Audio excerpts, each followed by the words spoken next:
jebul kae sing tak anti-anti wis tekan mrene wis rada suwe babar pisan ora krungu kabare sajake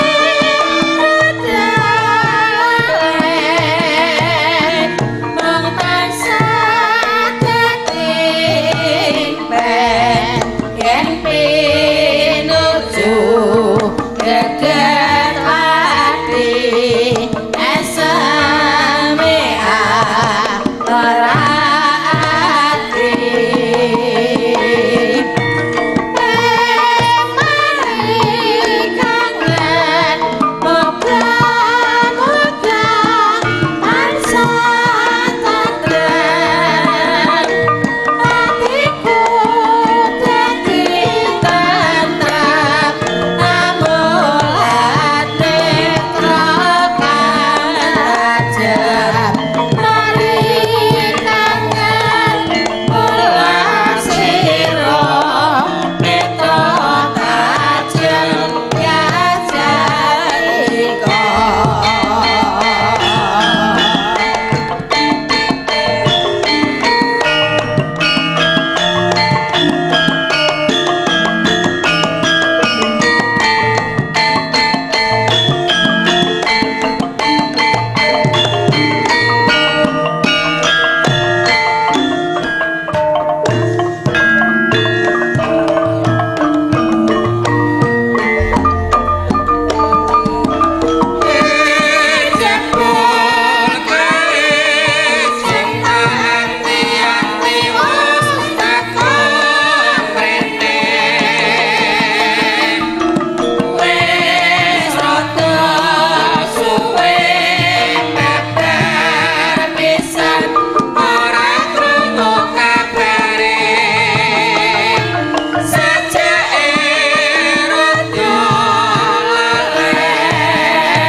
anakku sing tak gadang-gadang kaya kendang nduk limbuk ana dawuhmu apa mae wajan ora ana ucap kang patut linairake kejaba rasa muji syukur ya nduk awak dhewe wis diparingi sehat malah kepara ripalungguhan samangku wis bisa ngabiyantara sowan ana ing laladan desa Pucang Jatirata kene oh kaya ngono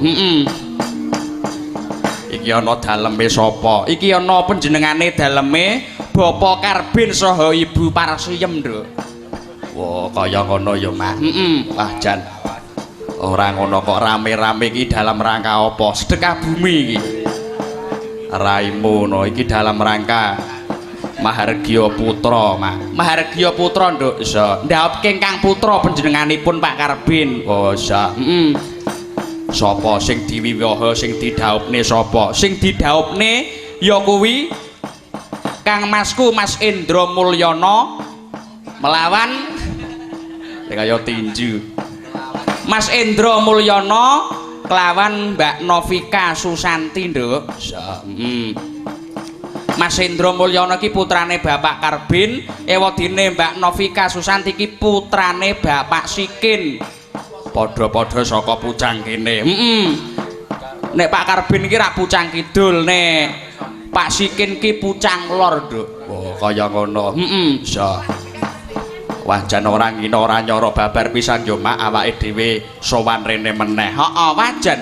Kahanane masaku ki ya wis ora beda kaya biyen ngono kae, Nduk. Iso. Ketoke sasi apa awake dhewe rene biyen kae. Ketoke kok April kae sajake. Iso. Ya wis kahanane ya wis ngene iki, Nduk. Ya tempate ya ngene iki, sing beda iki mung posisine nek biyen ki madhepe rono. Terus sing kagungan damel ki biyen panjenenganipun Pak Prawono ta? Pak Prawono. Iso, Pramono. Kuwi putrane Pak Karbin. Wah, dadi mbiyen kae sing kagungan damel putrane saiki genti bapake Mahargya putrane sing paling cilik. Jarine kaya ngono. Ya pancen kaya ngono kok jarine kaya ngono ra. Lah iya, Mak. Sing beda ki ya mung posisine karo apa acarane. Nek pengrawite mbiyen ya wis iki, wayange mbiyen ya wis iki. Wah, iso. Sing beda ya mung kuwi mau posisine karo acarane karo dalange, Nduk. Iki ya dalange diwalik padha wae.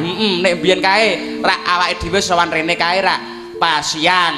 Dalune panjenenganipun Pak Dagdo. Iki mau diwalik gentenan. Wah, iso.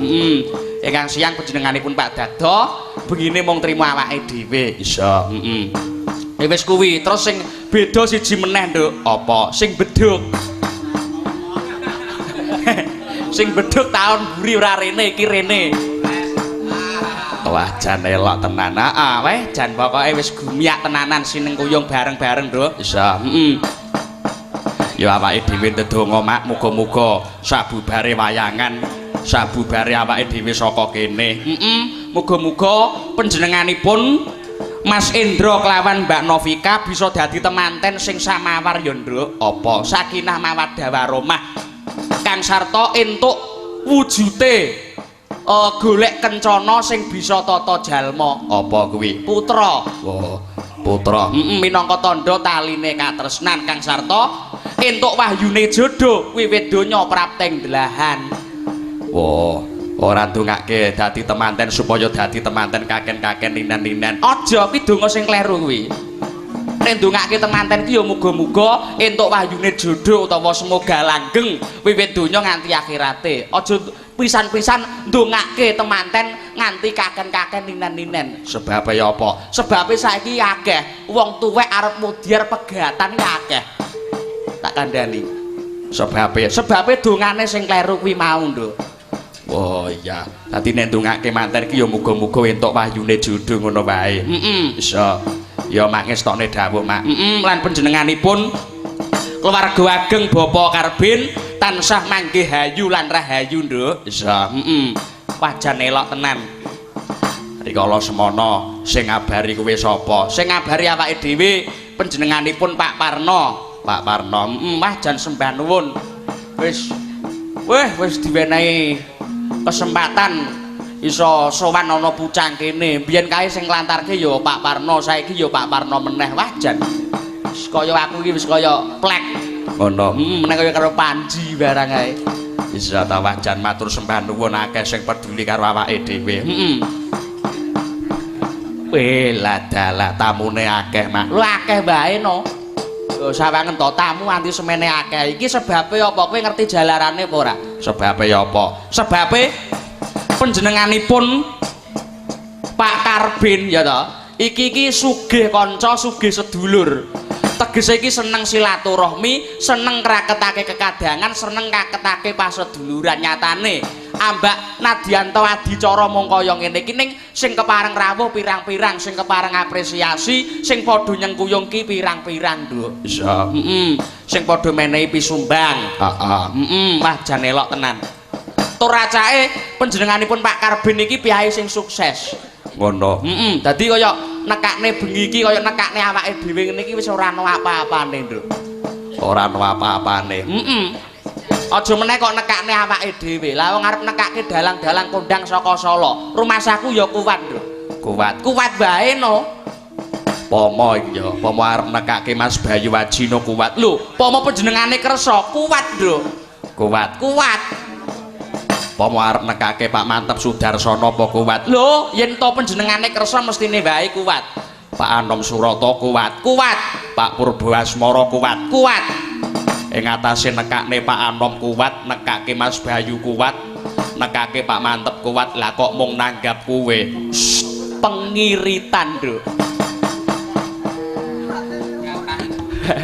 kok pengiritan ya ora iki ngono asas pemerataan panjenengane iki pengen ngangkat jenenge awake dhewe iso dadi dalang-dalang sing isih junior kaya awake dhewe iki ya butuh pengangkatan kaya panjenengane Pak Karbin ngono kuwi matur sembah nuwun isih gelem gatekake kaya seniman sing isih junior kaya awake dhewe ngene iki Nduk iso muga-muga tetep manggih hayu lan rahayu iso Simpang Lima Ria lapangan Pancasila Semarang Kumandang Pranyata Serbaguna Suasana rame rakyat gede apiti ing Jawa Tengah usut tambangan jero kutha tangan desa ngadesa sebeni nominggonya Simpang Lima Pikuna upacara pagelaran umum Simpang Lima Ria iku nusantara.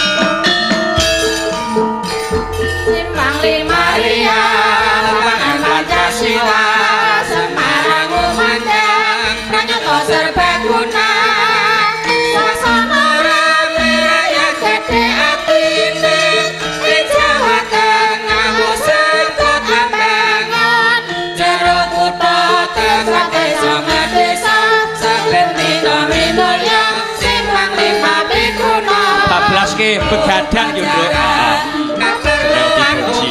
Simpang Lima Ria iku nusantara. Ora dulu.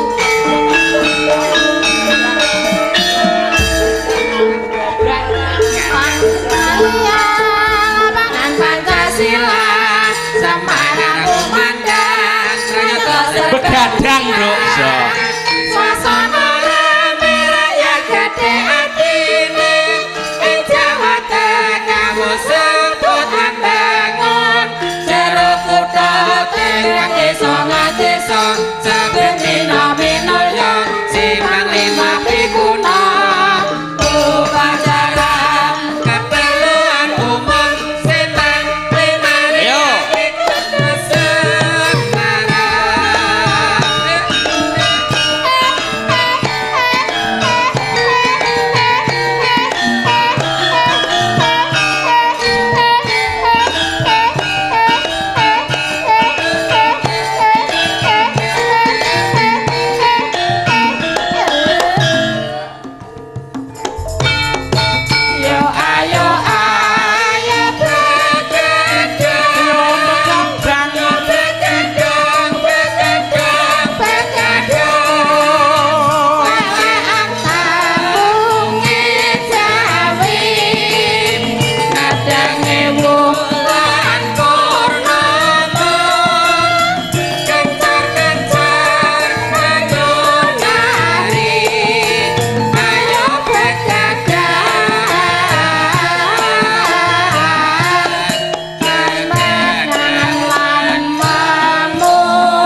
to iki mau? Piye to iki mau?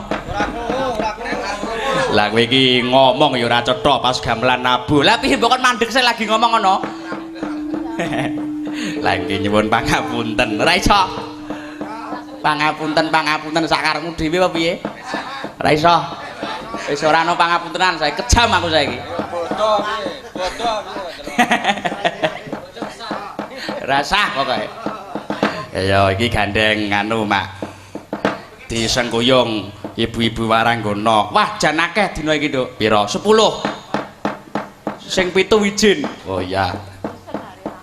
Ditepungke siji mongko siji. Monggo ditepungke saka sing sisihku luwih dhisik iki. Iki aku urung pati dong iki. Isa. Monggo sugeng dalu, Mbak. Injih wilujeng dalu. Nggih. Monggo pitepangan asmanipun sinten? Wow. Injih nderek tetepangan nggih. Nami kula Tuti. Oh, Mbak Tuti. Injih. Oh. Kuwi dalem? Saking Blora. Oh, saking Blora. Injih. Welah, sinden bengi iki saka Blora. Gaul pokoke. Mriki wau nitih napa, Mbak? Becak. Becak. Nggih. Oh, tak kira diseret. Deret tronton ngeng ngono kae. Bisa wah jan Mbak Tuti nggih.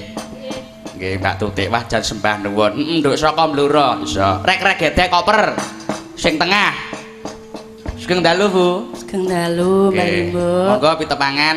Nggih, nderek tepangan. Kula Sutini. Oh, Bu Sutini. Nggih. Pi dalem Saking Juwani niku Juwani apane Juwana? Lah niku sebelahe. Kecamatane pundi niku? Kecamatan Juwana. Kota Juwana, anune Juwani. Juwani. Lah. Juwani iki nek karo Celuwak apane? Tebe no. Oh, tebe. Nggih. Oh, alah. Juwani kalih Juwana niku sedulur kembar. Sedulur kembar. Nggih. Ayo tunggare kaya bilung karo bilong. Tak tulis ning kono bilung.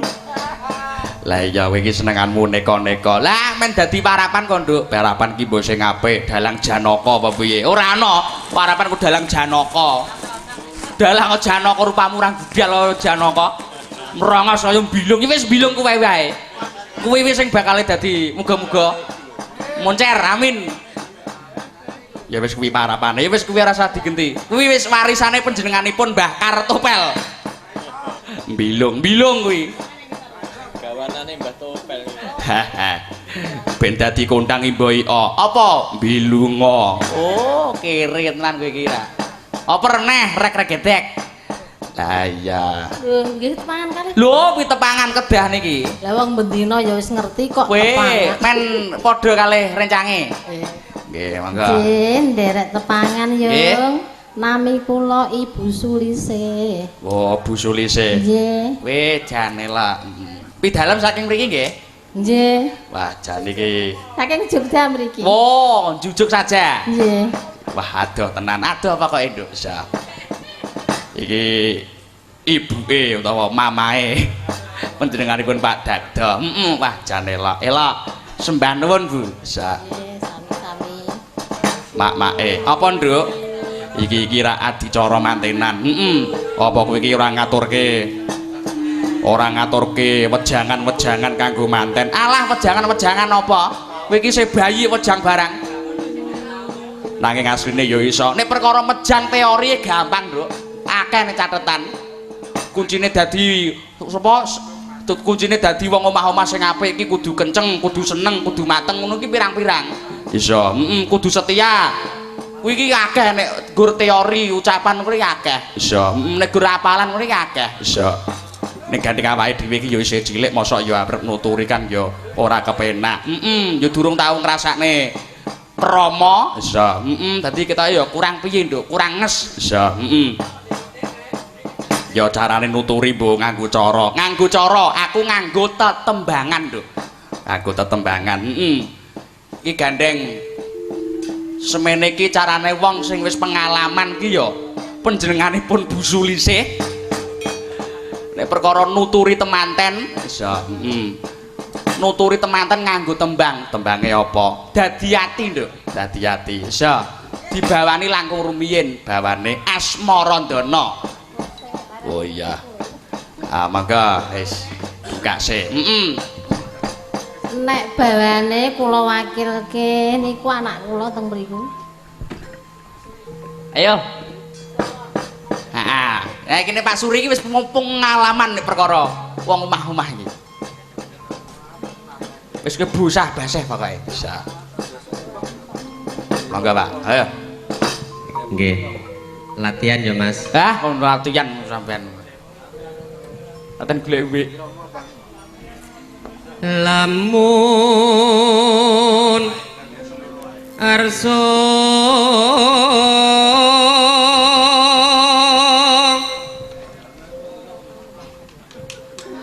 hantu jatuh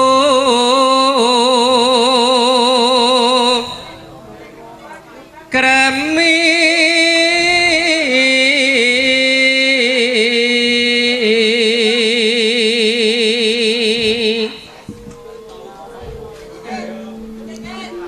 den prayitno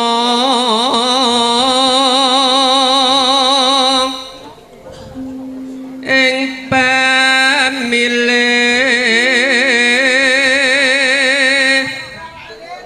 ira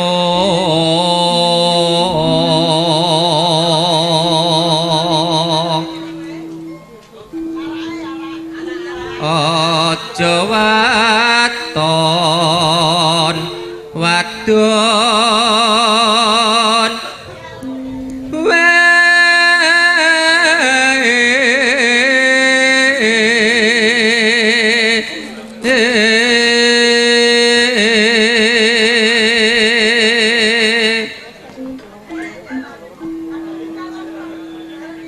aja melek wong ayu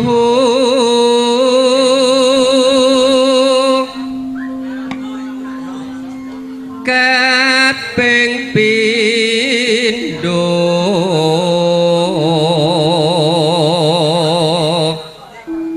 milik wong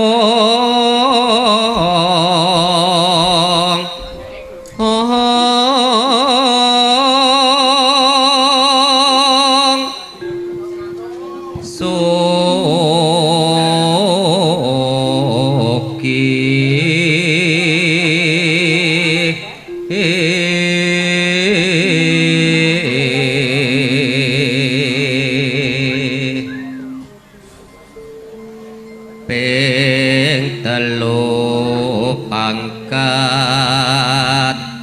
derajat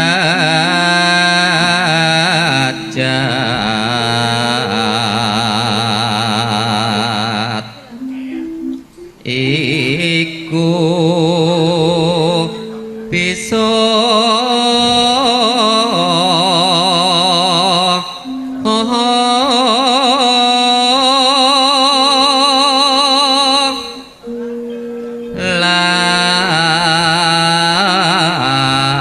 larut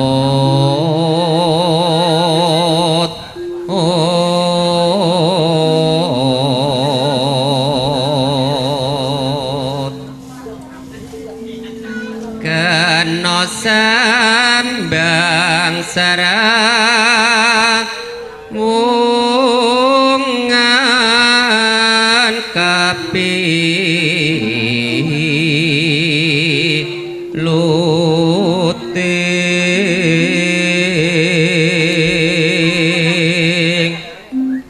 wicara kang manis manis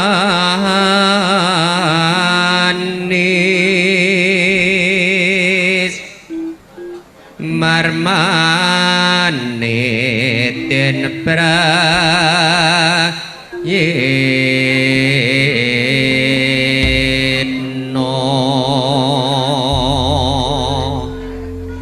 sampun Jung Sange.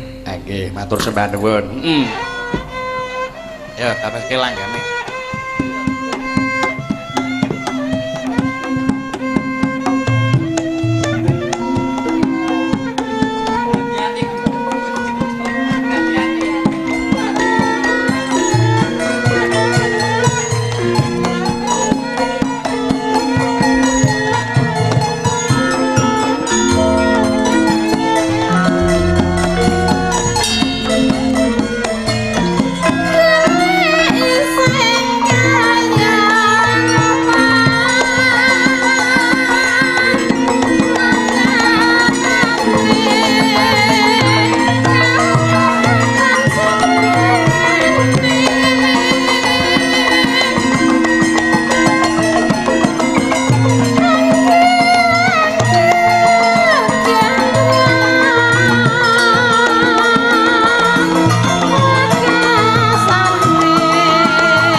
ngombe.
Wah, jan matur sampeyan nuwun.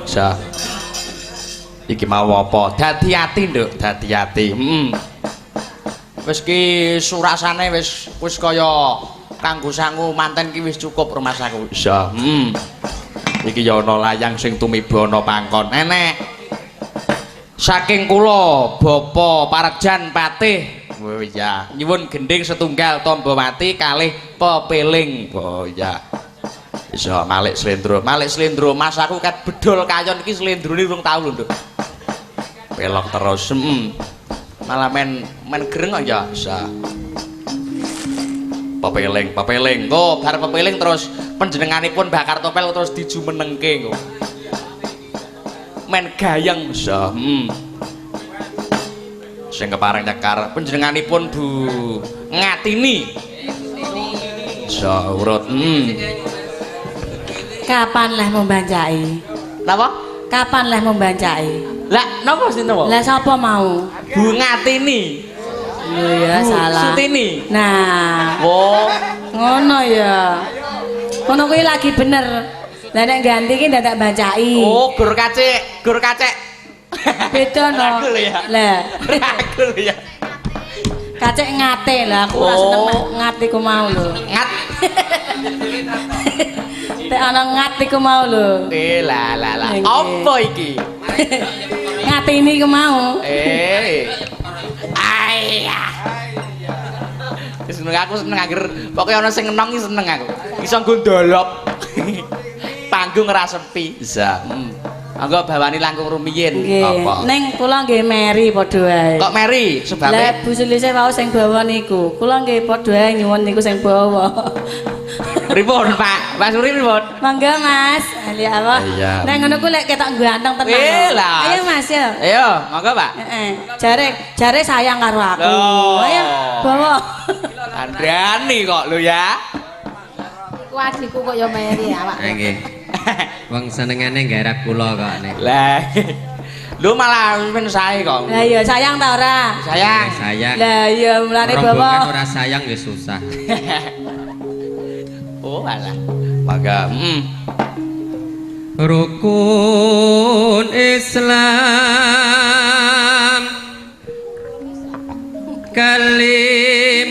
puniki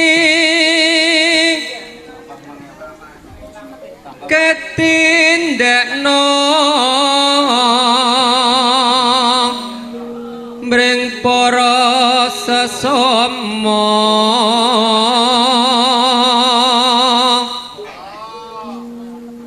aja padha ditinggalke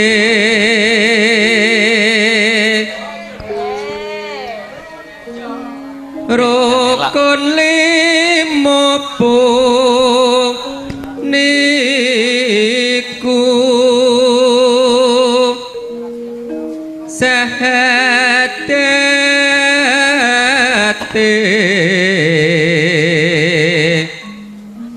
kang angka siji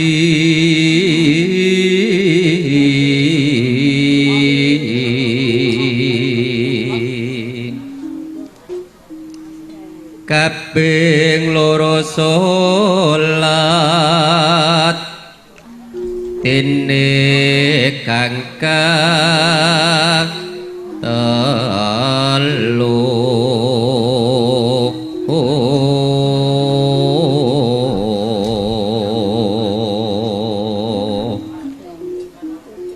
Ramadan nindake poso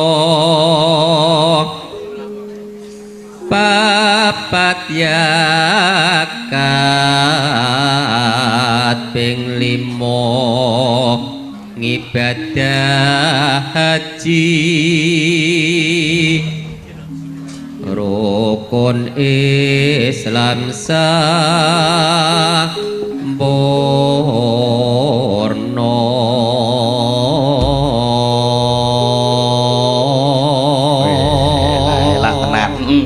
Enji jelum gumplangke jahe wong Enji. Bisa, yo kepeling.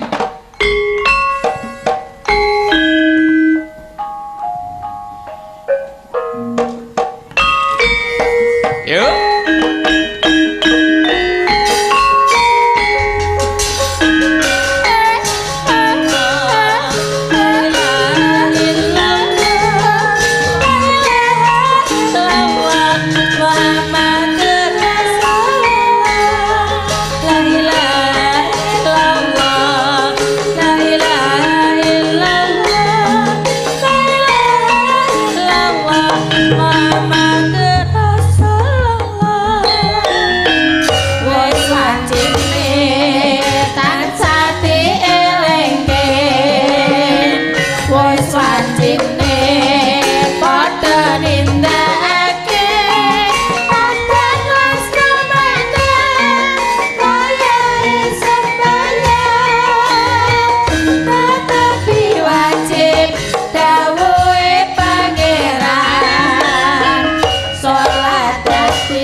Brana iku perintah agama ngelingono ning donya mung sedaya sampeyan kewangan pas-pas kuasa yen bareng besok munggah swarga.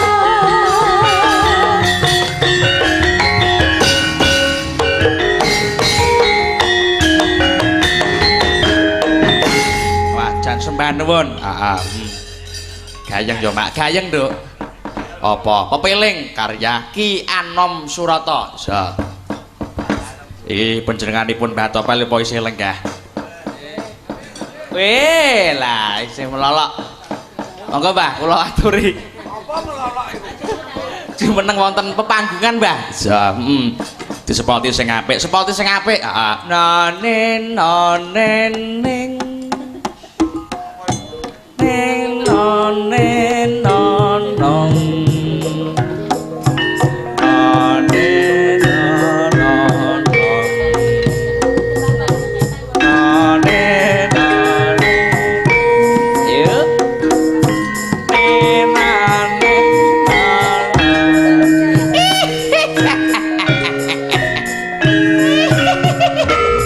cong cong tali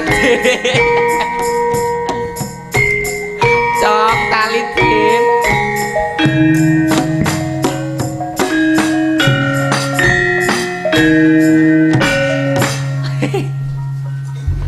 oh elok to Mbah elok elok kaya ketoprake bekti kucara metu nduluk-nduluk wah jantenan napa Dik Bilung nggih kowe kan tak jenengi tak jenakno Bilung nggih ben dadi dalang kondang amin amin ya Rabbal regenerasi panjenengan wonten mriki diorbitke karo warga Jatirata Pucang nggih termasuk nek kula pun pensiun Mas Bobot Wibowo pun pensiun iki nek tukulane jenengan niku nggih sebab dalang niku nek wis kondang nggih pripun mulya uripe ngluwehi presiden oh kok saged nalika jaman semanten kan niki ben krawitane ben dodar sik nggih kula tak intermezzo kalih sampean nggih kalih leren nalika jaman Mataram kalih Pati sami perang nggih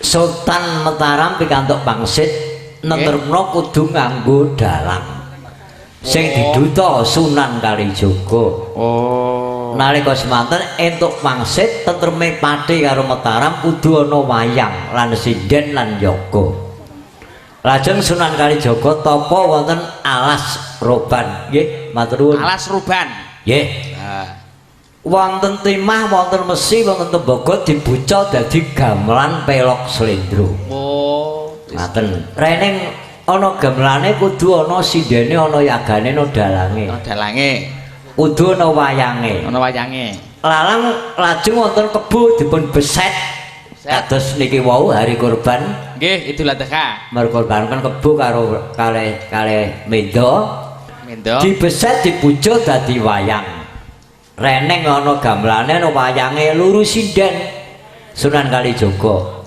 rene sing gong liwang-liwung ketemu kucing dipuja dadi sinden mula sinden iki suarane kaya kucing bening niku asale kok kucing sinden niku dadi sinden niku asale kucing layak kok ketok manis ngono kae oleh manis manis lolok rek saka bab turunane kucing turunane kucing ana sinden ora ana yagane muja ndelalah ana wedhus dipuja dadi yoga mula yoga niku sukmane wedhus alah iki sejarahe ngoten niku nggih ana yoga ana sinden gamelan kok dalah ora ana dalang terus noleh sing ana pangeran tiwas arep ngetokne pangeran dipuja dadi dalang mulai elek apik sampean kula iki turunane pangeran dadi dalang niku polaji berarti nggih wah nggih mulya contone ngeten bisa bergaul dengan penjabat contohnya sampean ditangkap teng Istana Merdeka. Nggih, kados riyin Pak Mantep nika. Nggih, Pak Presiden nimbali ajudane. Nggih. Ora ana kok yagane ndi? Sinden ndi dalange? Nggih, dalange mesti. Transit wonten pundi Pak Dalang? Wonten hotel. Oh nggih. Wah, dare napa? Wah, sate. Rokoke napa? Sampurna mil. Oh. Lek mboten nonton kok takok yagane. Yoga kepalane diundang. Yagane biasane napa, Pak?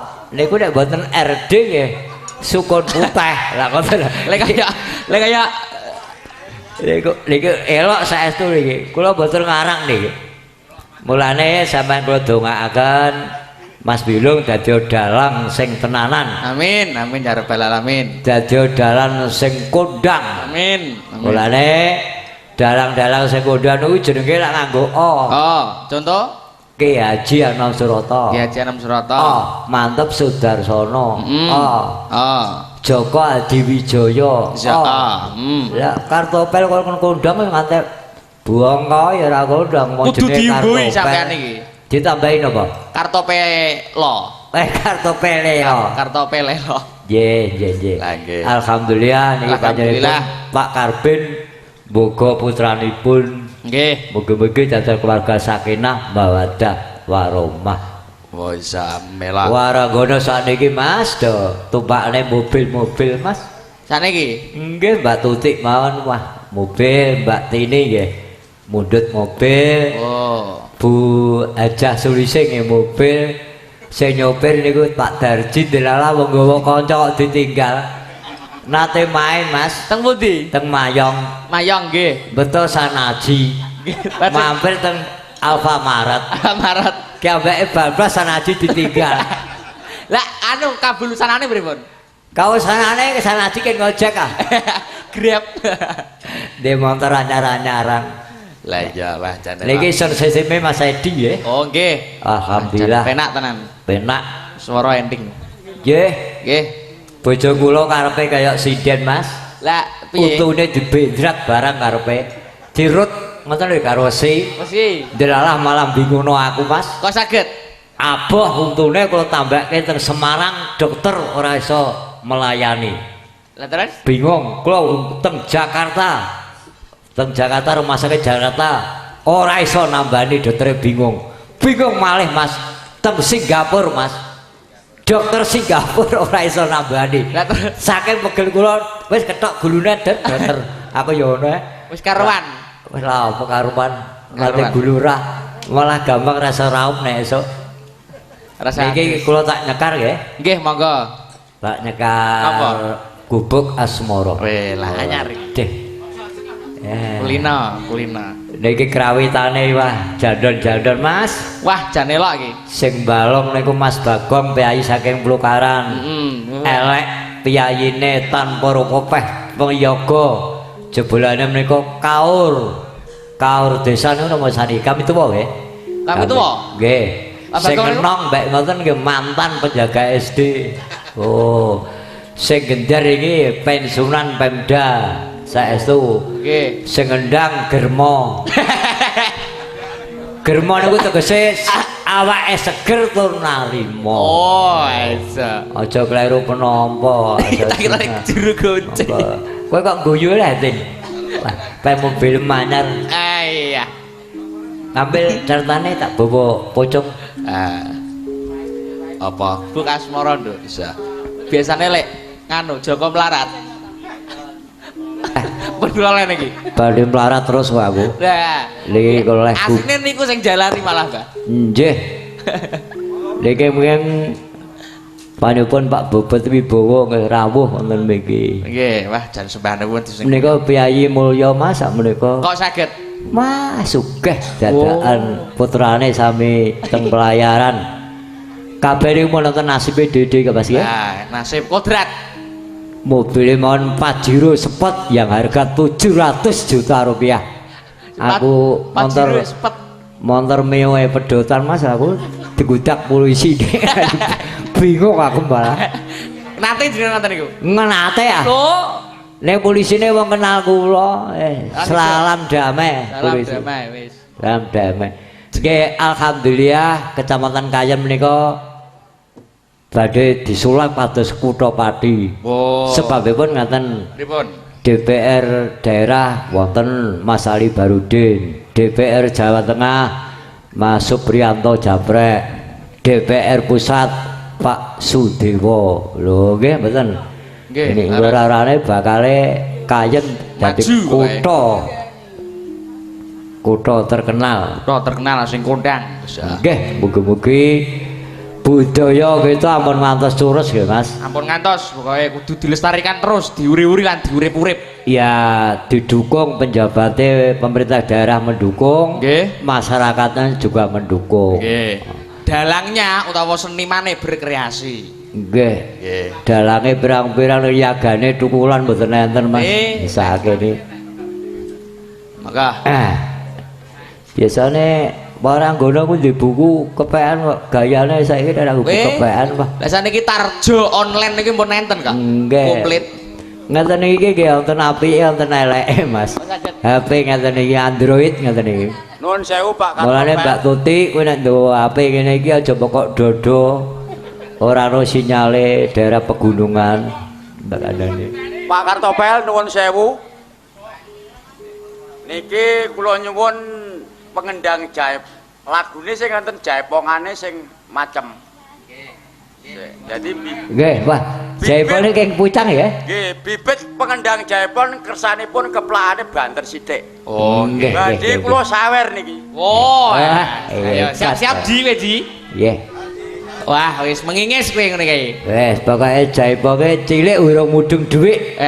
Nggih. Oh, aja gatekno. Nggih. Ya, mangga. Nyingkar nyingkur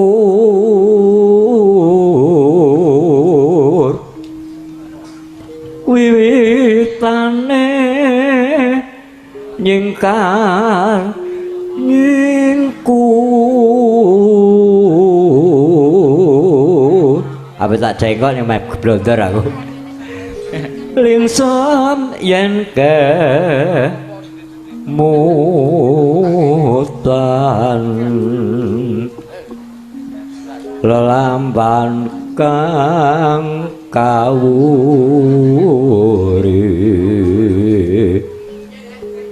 tresno tulus najan ingku buk asmara. Ya, mangga dilanggamke terus di jaipongke. Nggih. Mangga. Yang liwat aku kelingan ku bukae biyen langgulane ning cagak kebak tulisan warna abang tondo isih prawan jenenge gubuk asmara biyen kae tak nggo andum tresno tanpa bantah tanpa kloso bab abote ketaman asmara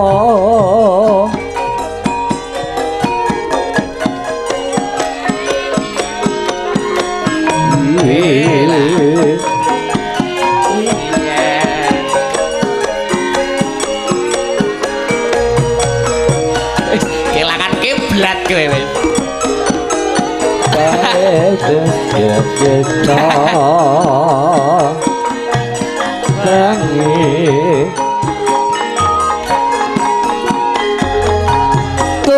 tulisane ilang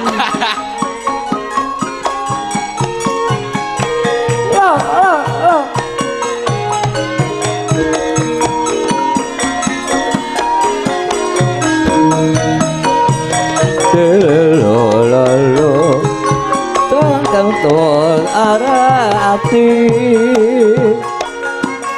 Haji ring kupuk asmara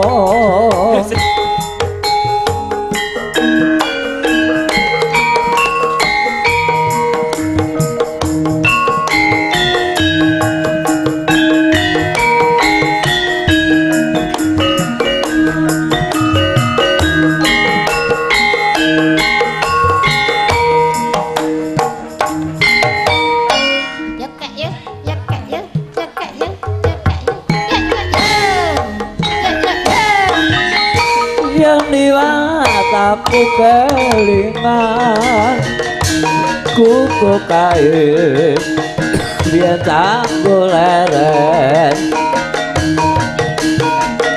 necaka kapak tulisan warna abang tondo lawan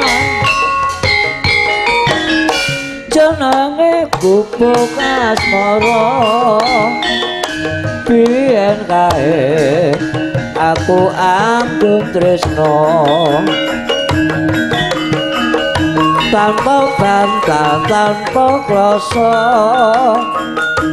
bet apa teh pertama asmara gubuk kae nyimpan mati cepet aku bakali kudu kae bocah crita kemawengi nanti kakak trino coretan sajroning ati datang dukun saya ngerakati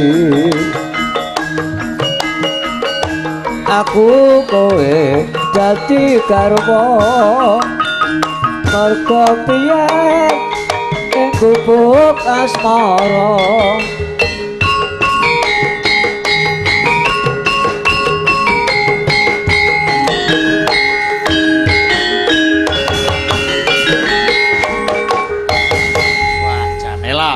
banyak lagi nembe lagi ngetren lagu niku ya. Nah, kaya kodang kuning. Sesedeman. Sesedeman. Niki gentar kula pasrahaken Mas Bobot Wibowo minangka pangesuh seniman Kabupaten Pati. Nggih, monggo matur jumeneng. Monggo Mas Bowo. Monggo ngregengaken suasana. Nggih, ras.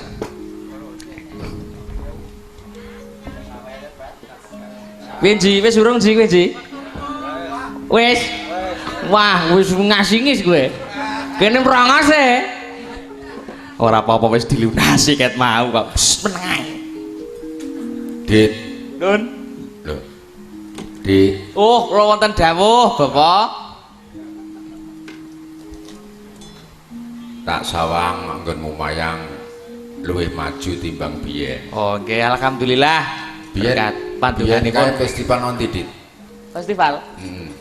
Dereng nate derek kula nek nomuren kae rak awakmu sing main Bapadi. Oh, nggih mucuki Mbah Mursa nika. Nggih. Biyen wis tau main nang kene to awakmu? Kula nggih nate. Oh, April nggih. Apik. Siang. Tau rencanane titis, ora blegak-blegu. Iki pandunganipun. Biyen miwiti mayang iki awakmu ajar nabuh sik ya? Nggih, kula king SKM riyen. Iya, iya, iya. Ya. Nggih, ngadyan to. Ora ketang sithik nggih. Kedah mudeng ngoten lah jenenge dalang kok. Iyalah. Nggih. Sing ati-ati. Napa? Dalang kuwi nek saya payu ki ibarat angin. Oh. Ibaratnya kaya wit, saya dhuwur. Saya angine saya banter. Saya banter nggih. Nggih, leres Bapak. Apik sing ngandhap pasor dhisik, engko nek wis kaya Pak Topel biyen kae lagi ngerek gendera. Pak Topel saiki ora pati ngerek gendera. Napa? Genderane medun. Nggih. Kula mboten ngerek gendera Dik Bilung. Lah napa? Adol gendera. Ora didol. Mas Topel mau tak ralat ning ngendika. Pripun? pengasuhe seniman padi. Niki wis ganti panjenengane Pak Farid. Oh, Pak Farid. Nggih. Dadi pangasuhe seniman Kabupaten Pati niku wis Pak Farid biyen aku. Wedine aku sing duwe kewajiban. Aku ex Karsidenan Pati. Oh, Limang kabupaten niku etek-etek jadi kewajiban kuwi. nggih. Wis bab-babe kewajiban niku kok. Iya.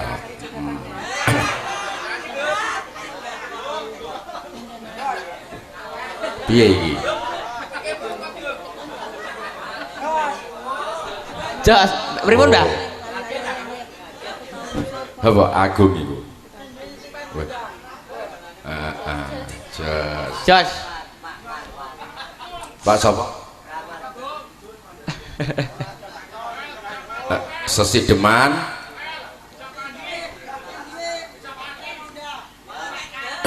Ya. Jos ya.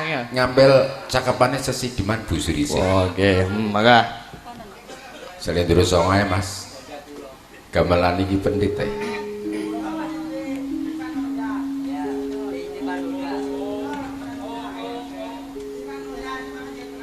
Sesideman karya nyoba podang kuning ya menawa keling ya. Ya nggih. Podang kuning nggih, mangga. Nggih. Kuning nggih, Pak. Anut. Kasih to Sesideman kok jenengan wae ya. Lek iki podang kuning ana? Burung ana? Oh iya pun. Mbak Tini saged anu mbawani podang kuninge. Njen mawon. Duh aku lali cakepane. Aku ki nek nggih. Sabar ya Dit, podang kuning ben metu ya. Nggih, siap pokoke. Omongo karo Mas Topel apa-apa. Teh, nggih siap. Piyayi Pucang iki Pripun? kedunge seniman. Saling mendukung contohnya putrane Mas Parno, Mas Parno ya iku. Nggih, Didukung itu. Panji niku. Mulane saiki pengkerawit kene iki ampuh-ampuh. Ampuh-ampuh. Panji. Bapakmu ndi kok ora ana ketok? Oh ngitung duit. Terus ndi? Sapa Andi apa sapa putrane Darji iki ndi? Ora melu. Oh. Nggih. Ndi wis ketemu apa durung? Lho lah kok suwe temen? Wah. Berasa wis dilukke. Jane mau ya tak siapno. Sinyale angel wis terus dadi ora usah dibawani saka kono ae. Dilanggamno ae. Nah, langgam ki mawon terus dijahipongne. Engko sak podot. Nggih, monggo. Songo Mas Ju. Buka celuk napa rincian nggih? Neno esuk awan ning omah wis ora krasa. Kaluyuran lan golek sing tak sayang. Mubeng mider anggonku goleki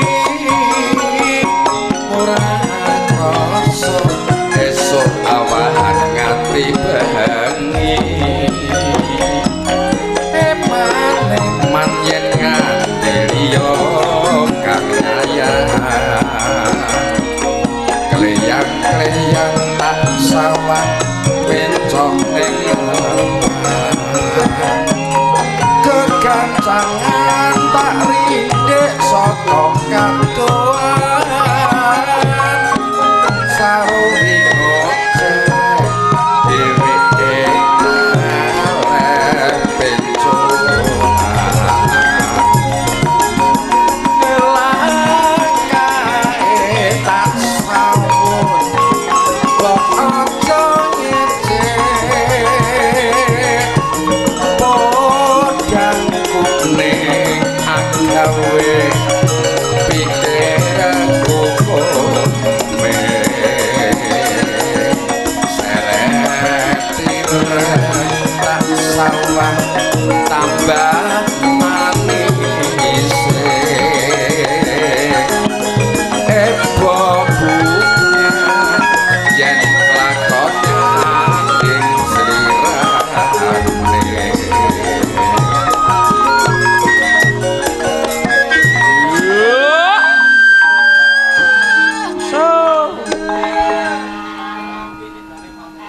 ora bakal atiku kakiwan yen sipur handut ati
elok iki mau. Lagi krungu iki aku.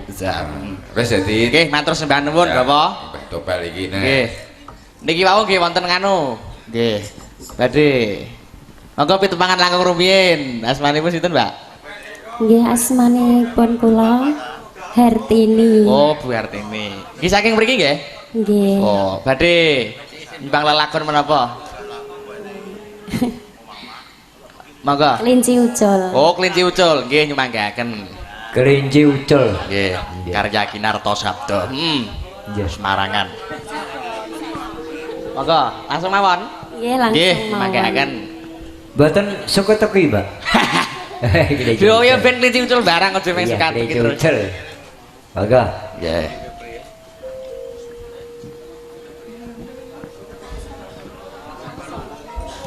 Ngobengi kota sak teruse neng desa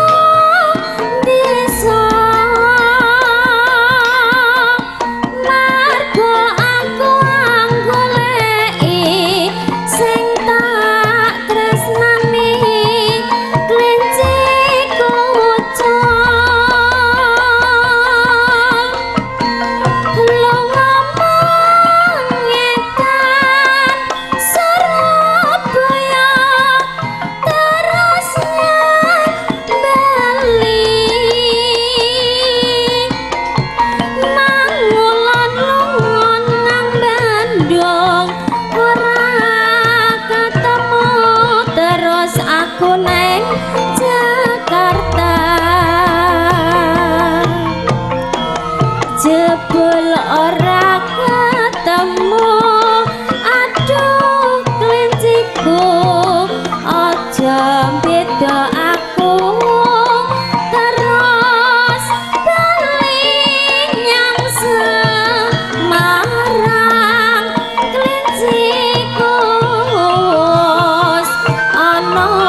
njaluk wektu sediluk ya. Oh nggih, monggo manggaken. Awakmu senang ngarep. Nggih, pripun? Iki lho. Sinten asmane sampean? Hartini larine Bapak Sukarbi almarhum. Berarti dulure lanang iki. Nggih. Oh. Adike Mas Supri. Ya Oh, Allah. alah. Lho, Adike. Hartini. Lah Oh. keneng apa ra mbok pupuk? Tegese ora ora kok dipiwuri Orea iki ora. Kok ra tok anu kenapa? Empun disalurke lare. Wis. Sampun. Sebabnya tak tonton olehmu nembang ya, ngembate ya. Apik. Terus apa ya? Kandel tipise nyuwara. Takok iku lho Pak Darji, awakmu iso sak pangkur sak ciblone iki sewengi mesti wis 750 padha karo Pak TV. Setahun di mobil kowe nduk modane. Tenan. Tenan Jane iki. Pucang iki bibit seniman iki. Bojoku kalah karo suaram. Asli tutukno dadi sinden. Tekanane suara kan ono kan. Iya, Tipis. apik. Cara wong nembang iki kan ketok, Mas. Ketok. Ketok ora munutun ngembakno. Jangkae tempone wis kecekel. Wah, percaya tuh. Cekok entuk, gregel entuk. Heeh to. Wah, wis kasep nek ngono iki arep ajar. Apa sok nek aku duwe tanggapan kok melu aku ya? Ya ora apa-apa, ora Gua apa-apa. nyari. Tenan. Tenan suarane apik tenan nih. Lho, iki lho. Tukang dadu ngesbar iki. Hebat tenan suaramu. Kowe nek karo sinden bakalan kudus saya apik kowe. Lho Tenan suarane. Delok Apik. ibat-batane swara kan wong nyuwara kan ketok. Iso nembang karo ora kan ketok. Ketok. Mat. Laino iki. Suarane apik gregele ono. Jangkae tempone ono. Setahun dhe pajuru sepet, Mbak. Ah, wis elok pokoke. Gue yoga ngantek tangane kiting lah orang duwe. Weh, temen kowe. Tenang. Anakmu wis pira saiki, Har? 3, Pak. Alah wis kadung 3, Har. Mbok jaman sih nom Lah kae. pripun, Pak? Lah wis kasep wis ya ben anakmu ngaten. wae. Oke, Ibu napa mboten? Nggih. Dandan lah ya ora iso dimes kaya Bu Sarisih ora iso tetep ora kulino. Kowe palke ya nguncir ngono ya wis ora deh. Ana kok Ibu Sarisih coba kaya iku. Ah, Mbak wis yuswane rada yuswa ning ra ijek. Macem. Oh, kaya Mbak Tini ngono lah. Nek sing bluro kae ya lumayan aja. Ya Dit. Lah, mau mending kowe. Heeh. Iya, weh. Napa badhe Ibu napa niki? Ayo. Kowe monggo Terus, dilanjutke 1/2 kok. Napa merahino? Nggih, manggaken. Isih bisa mangis ya? Nggih, terus Nggih, ngacuti weh. lakon. Ya, Dibawani coba. Iso bawa ora? Saged. Mboten. Oh, ora iso. Ya. Aku dongakno payu. Kowe tak jak terus. Nggih, alhamdulillah. Yakin ah. Wah, Bojoku wae kalah karo suaramu wah. asli. Tenan Ya ampun. pokoke lah. Cuma kowe ngene, Nduk. Iki almarhum bapakmu ya. Nggih. Kan wong seni. Nggih. Pak Am cilik Pak Karbin ya wong seni. Nggih. Terus sapa dulurmu lanang? Iku ya Mas wong Pri. seni. Pokoke wis dongakno iki apa Mas Pri? Putrane Pak Karbi Rebab. Lho sik Mas kok tumangsa iki ku putrane sapa? Oh Pak Karbi, berarti oh tak kira anak Kang Karbin. Iya iya, dulur lanang nek ngono iki. Iya bener. Nggih, mangga. Was merah hina sumilar ba ing wetan penaing apun lotani wiwit mangkat anggarap sawae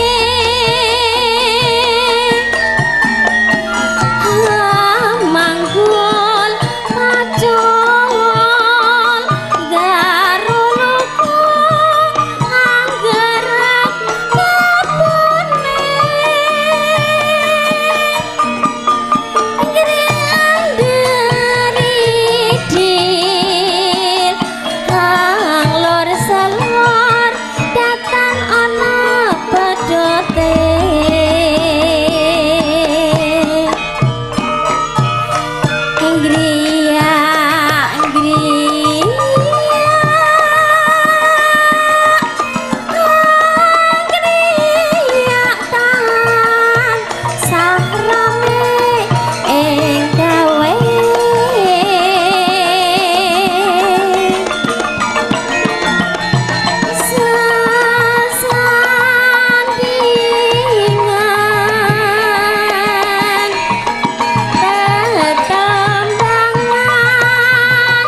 luar biasa. Ya apik. monggo pedae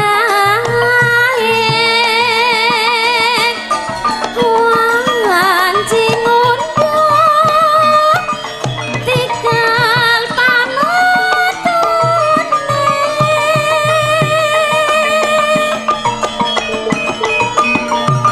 sepur makmur morah sandang pangan wekasane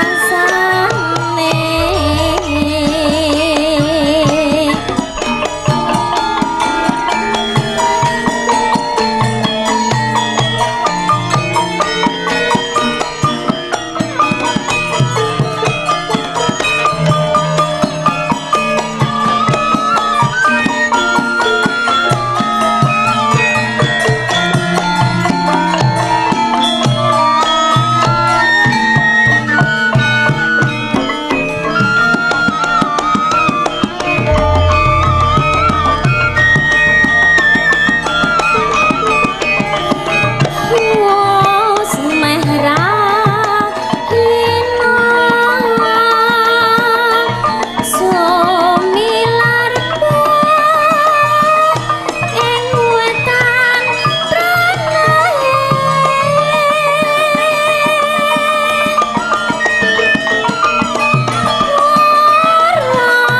ratani wiwit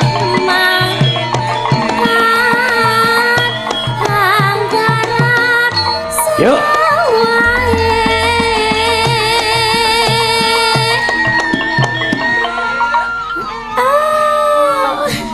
Mas Bilung, Nun. aku ngrungokke kaya suarane putrane Mas almarhum Mas Karbi. Wah, ternyuh tenan aku. Kok sakit? Kudu nangis aku. Tenan. Sebabe? Anakku dadi PK. Wis baca. Moga Mbak. Ah, hebat. tenan. Warang kok ora. manggo Sugeng rawuh Pak Broto.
Tepuk tangan. Wajah nelok tenan. Matur suwun. Nggih, sami-sami. Sing bonangi duwe lanang antek berbes milih. Mas Novel. Dalam. Kelingan. Nah ana kepepet ratok sinden, hartine iki tukokno gelungan terus kan. Pokoke tak tukokno pakaian sak prabotem awakem. Angger aku payu wae bae. Lagi karo Kang Broto wae. Swara apike ngono terpendem tenan. Lah kene iki nggih wonten penyuwunan malih wis pisan kas pokoke iki. Napa niku penyuwune? Walek Parno ati kene. Pak Ibu Karman. Nduk Sri nyuwun lagu lali janjine. Selakne Mas Lawange mulih nggih. Wis ayo langsung wae. Panjenenganipun Mbak Tutik. Lali janjine. Ku terus baru terus Mbak Cut ngelakon. Lakone sedo banget, Nduk. Ayo Tik, aja kalah karo Hartini kowe. Gawe Kowe kedurungan bintang kowe. tamu 1500. Ayo. Dipirengake Pak Broto kae suaramu. Ayo, Mbak.